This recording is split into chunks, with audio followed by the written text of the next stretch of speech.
बिस्मिल्लाहिर्रहमानिर्रहीम। अस्सलाम वालेकुम दोस्तों, इस वक्त सोने की प्राइसेस भी अप साइड की तरफ मूव कर गई हैं इंटरनेशनल मार्केट के हिसाब से। और चांदी की प्राइसेस भी जो हैं वो इस वक्त $89 पर औंस के ऊपर चांदी की मार्केट चल रही है। तो सबसे पहले आपको बताता चलूँ, अगर आप किसी भी किस्म का आपको ज्वेलरी से रिलेटेड, चांदी से रिलेटेड, सोने से रिलेटेड काम हो, आपको इसी प्रोफाइल की जो है ना डिस्क्रिप्शन में आपको मेरा एड्रेस मिल जाएगा। ठीक है, आप मुझसे रब्ता कर सकते हैं। और अगर किसी भी किस्म का आपको ग्रुप सर्विस को ज्वाइन करना चाहते हैं, नंबर आपके सामने स्क्रीन पर मौजूद है। तो जनाब, इस वक्त प्राइसेस भी बढ़ गई हैं, चांदी की प्राइसेस भी बढ़ गई हैं। इंटरनेशनल मार्केट जो सोने की मार्केट थी, जो कि तनाजुली का शिकार हुई, 5600 पे जाके इंटरनेशनल मार्केट टूटी और तकरीबन 4400 तक इंटरनेशनल मार्केट गई। और 4400 थोड़ा सा लेवल था जो कि 4400 का था। उसके बाद जो है ना मार्केट ने 4600 पे जाके मार्केट ने ऑलमोस्ट स्टे लिया और वहाँ से मार्केट संभली। और इस वक्त इंटरनेशनल मार्केट 48 पे मार्केट ने अपना वीकली क्लोजिंग दी। और 48 के बाद इस वक्त इंटरनेशनल मार्केट $5060 फी औंस के करीब करीब इंटरनेशनल मार्केट ट्रेड कर रही है, जो कि मार्केट के संभलने के बाद इस वक्त मार्केट बहुत ज़्यादा अच्छी पोजीशन पे है। सिल्वर की मार्केट भी बहुत अच्छी पोजीशन पे है और गोल्ड की मार्केट भी अच्छी पोजीशन पे है।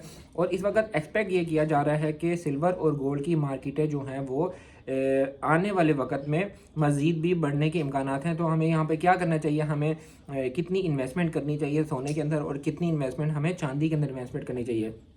देखिए, चांदी के हवाले से मैं आपको फ़िलहाल जो मेरी एक आपको जो एक्सपर्ट ओपिनियन वाली जो राय होती है, वो यहाँ पर मेरी राय इस वजह से नहीं है क्योंकि हम चांदी की प्राइसेस ऑलरेडी हम तकरीबन 7 से 8 हज़ार पे अपर कास्ट चल रहे हैं।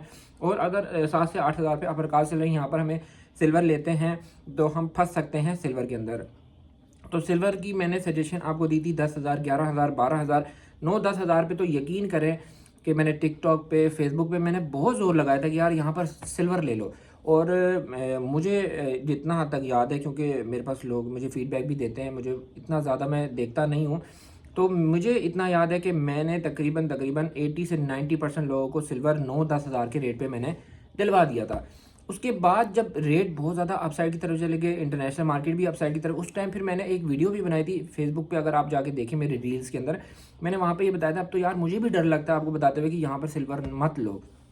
ठीक है, तो सिल्वर को जो जिन लोगों ने रखा था पुरानी 20-30% लेके रखा था, वो बहुत अच्छी बात है कि वो उसको आपने संभाल के रखना है। जो गोल्ड का पोर्टफोलियो है, गोल्ड जो है वो मज़ीद जो है वो एक जो सिल्वर और गोल्ड के साथ की जो एक सिनेरियो है ना, ये दोनों पैरेलल चलते हैं। कभी भी ऐसे नहीं हो सकता कि सिल्वर बढ़ता जाए और गोल्ड ना बढ़े। ठीक है, ये जब भी बढ़ेगा सिल्वर भी बढ़ेगा और गोल्ड भी बढ़ेगा, और जब ये टूटेंगे तो ये दोनों साथ ही टूटेंगे। ठीक है, तमाम पाकिस्तान जो जितनी मार्केटें हैं वो इसके साथ, गोल्ड के साथ और सिल्वर के साथ जो है ना टूटती हैं। तो आपने ये अपने ज़हन में रखना है। और मार्केटें करेक्शन लेती हैं, जो लोग डर गए थे एक बड़े क्रैश के बाद, और वो लोग ही चैम्पियन रहे जिन लोगों ने नीचे के रेटों में जो है खरीदारी की। जिन लोगों ने नीचे के रेटों में सेल कर दिया और नुकसान में सेल करके जो है ना उन्होंने साइड कर लिया कि यार हमने अब जो है ना सिल्वर में और सोने में नहीं घुसना, ये तो अचानक से जो है ना उठा के पटक देती हैं। और वैसे मैं एक बात बताऊँ, मैंने जो है ना 580 570 पे मैंने नहीं सेल करवाया था सोना। उसकी एक रीज़न थी, उसकी रीज़न ये थी कि मार्केटें जब इतनी बढ़ रही होती हैं पैनिक में, या तो हमारा नुकसान होता है या तो फिर किसी और का नुकसान होता है।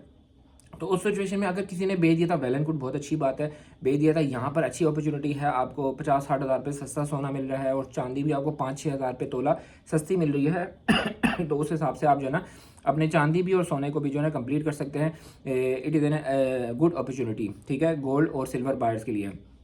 अभी नेक्स्ट हमारा सेलिंग का टारगेट क्या है, हमने सेलिंग कहाँ पर करनी है, कितनी सेलिंग करनी है, और जो है ना हमें कितना उसमें टाइम में वेट करना पड़ सकता है, कितने टाइम फ्रेम के अंदर हमें वेट करना पड़ सकता है कि दोबारा से गोल्ड की प्राइसेस अप साइड की तरफ जाके दोबारा से डाउन साइड की तरफ आएँ।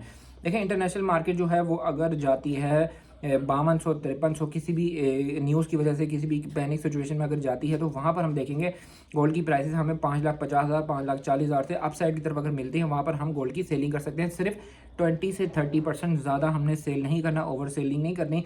और चांदी के हवाले से बताया तो इस वक्त जो चांदी का जो लोकल प्राइस मेरे पास आई हुई है वो 13,800 रुपये लोकल प्राइस है। PSL पीस कल रावलपिंडी में चल रहा था 16,500। आज मेरी जो एक असेसमेंट है उस हिसाब से इसको 17,000 पे PSL पीस स्टिकर वाला होना चाहिए, और QR वाला 18,000 रुपये का पीस रावलपिंडी में सेल हो रहा है। लाहौर और कराची, लाहौर में अपने पीस हैं उनके, वो सस्ते हैं, वो तकरीबन 13-14 कल रेट था, आज हो सकता है 15-14 होगा रेट। और बाकी कराची का और कोयटा का और मुझे इतने ज़्यादा नहीं पता, क्योंकि इसके अंदर बहुत ज़्यादा फ्लक्चुएशन है। पीसेस की फेक भी हैं, ओरिजिनल भी हैं, उसकी प्राइसेस अलग अलग सेम नहीं मैं अभी यहाँ पे आपसे डिफ़ाइन कर सकता कि इनकी प्राइसेस के अंदर फ़र्क है, काफ़ी ज़्यादा फ़र्क है। तो इसलिए जिन लोगों ने पुराना सिल्वर लेके रखा हुआ था या ऊपर के रेटों में बेच दिया था, वो लोग तो यहाँ पे अपने माल को पूरा कर लें। लेकिन जो लोग न्यूली इंटर होना चाहते हैं, मेरी सजेशन नहीं है, लेकिन फिर भी रिस्क लेना चाहते हैं, देखिए रिस्क में ही बरकत है, रिस्क में रिस्क है। तो अगर रिस्क लेंगे, मैं खुद भी रिस्क लेता हूँ और अल्हम्दुलिल्लाह उसी रिस्क से जो है ना हमें प्रॉफिट भी होता है। अच्छा, मैं वैसे थोड़ी सी एक बात हमारी इस टॉपिक से हट के, कुछ टाइम पहले ना मुझे कॉल्स आती थी लोगों की ना, सुनियारों की, और हम बाज़ार में भी ये बात करते थे हमारा काम ख़त्म हो गया है, सोने का काम ख़त्म हो गया। देखिए अल्लाह ने जो रिज़्क लिखा है ना हमारे नसीब में, वो रिज़्क कभी हमसे कोई छीन नहीं सकता। आज दुनिया चाह रही कि हम चांदी उठा लें, हम सोना उठा लें। अगर देखें काम ख़त्म होना होता तो सोना और चांदी के महंगे होने से काम ख़त्म हो जाते। लोग कहते हैं यार इतनी महंगी हम क्यों ख़रीदें। आज दुनिया चाह रही है, कपड़े वाले चाहते हैं, ठीक है, पान वाला चाहता है, गाड़ी वाला चाहता है, ठीक है, फ़लाना, जितने भी कारोबारी लोग हैं उनकी जो चीज़ें हैं, प्रोडक्ट हैं, अल्लाह ताला उनको भी उनके भी रिज़्क में बरकत दे, उनके भी कारोबार में बरकत दे। लेकिन मैं एक वैसे अपने हट के बता रहा हूँ कि आज दुनिया चाह रही है कि हम जो है ना अमीर हो जाए, हम चांदी ले लें, हम सोना ले लें, हम जो है ना तांबा ले लें। अब तो तांबा भी जो है ना, मुझे फ़ोन आ रहा है कि हमें तांबे के जो है ना वो ख़रीद के दें हमें। तो इंशाल्लाह तांबे का भी कुछ बनाते हैं, प्रोसीजर बनाते हैं। मेरी बात चल रही है तांबे के डीलर से ना, वो हमें अगर किलो वाली बार्स में बना देता है, उसमें हम अच्छी सी एक स्टेप लगा देते हैं, तो वो हम जो है ना उसकी सेलिंग परचेजिंग करेंगे। फ़िलहाल मैंने नहीं शुरू किया, बाज़ार में काम चल रहा है तांबे का। तो और मेरी सजेशन भी नहीं है तांबे की ना, तांबा एक ऐसी चीज़ है जो कि बस चांदी बहुत करती है ना यार, चांदी ले लो, ठीक है, तांबे के अंदर ना पड़ो। ये लोग की बात है कि जी पहले सोने की बारी थी, फिर चांदी की बारी हुई, अब तांबे की बारी, ये गलत बात है। ऐसा नहीं होगा कि तांबा हो सकता है होने को कुछ भी, और मेटल सारे महंगे हो रहे हैं, डीडॉलराइजेशन है, लोगों का एतबार करेंसी से उठ रहा है और लोग जो है ना मेटल की तरफ शिफ्ट कर रहे हैं। हो सकता है तांबा कुछ ना कुछ महंगा हो जाए, लेकिन बेटर है कि आप यार सोना ले लो, आधा तोला सोना ले लो। अगर आपके पास थोड़े पैसे हैं, सोना आपको कुछ ना कुछ बेनिफिट तो देता ही है ना। ऐसा नहीं है कि सोने के अंदर बिल्कुल भी फ़ायदा नहीं है, फ़ायदा है। तो आज के रेट डिस्कस करते हैं। आज की तारीख में पीस की प्राइस है 5,29,000 रुपये, पटूर की रवे की प्राइस है 5,23,000 रुपये, 22 कैरेट तोले का रेट है 4,84,000 रुपये, 21 कैरेट तोले का रेट है 4,62,000 रुपये। चांदी का लोकल चांदी का रेट है 13,800 रुपये, लोकल चांदी का रेट है। इंटर बैंक में डॉलर का रेट है 279.65, स्टॉक मार्केट में चल रही है 1,88,177 पॉइंट। और इस वक्त जो रावलपिंडी डिवीजन पीस की प्राइस है 5,30,000 रुपये, पठूर की रवे की प्राइस है 5,24,000 रुपये, और पेशावर में इस वक्त पक्के तोले का रेट है 4,43,500 पेशावर पक्के तोले का रेट है। इंशाल्लाह फिर मिलते हैं नेक्स्ट किसी अच्छी वीडियो में, किसी अच्छे कंटेंट में, और अपना ख्याल रखिएगा। और ज़्यादा जो है ना आपने लालच नहीं करनी है, दुआ करनी है, और मेरे लिए भी दुआ करनी है। अल्लाह ताला आपके हक़ में भी बेहतर करे, मेरे हक़ में भी बेहतर करे। ठीक है, अल्लाह हाफ़िज़।